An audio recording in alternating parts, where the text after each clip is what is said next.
এই সামান্য কিছুক্ষণ আগেই ঘটনা ইকো স্পোর্ট নিয়ে কোনো একজন ভদ্রলোক যাচ্ছিলেন, তো জাস্ট বিধাননগর হসপিটালের সামনে একটা টার্নিংয়ে কোনো একটি ফলের দোকানে, রাস্তার ধারে যে ফলের দোকান ছিল সেখানেই যথারীতি নিয়ন্ত্রণ হারিয়ে সেখানে সেই ফলের দোকানের উপর গাড়িটি চড়াও হয়।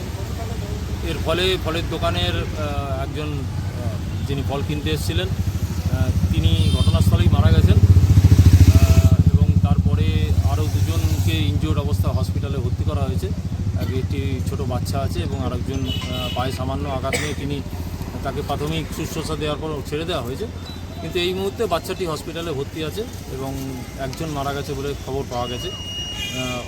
ডিটেন করা হয়েছে গাড়িটিকে।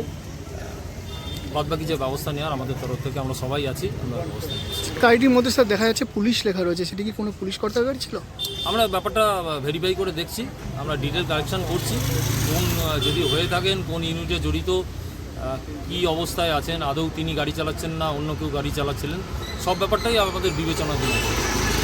ঘটনা হচ্ছে কি, আমরা এই জায়গায় দোকান করি ফুটপাথ, জোরে জোরে এই সাইডে আমরা দোকান করি ফুটপাথে বাদিক করে একটা বাইক এখানে দাঁড়িয়েছিল, আর আমরা ফুটপাথে একটা দোকান দাঁড়াই এখানে।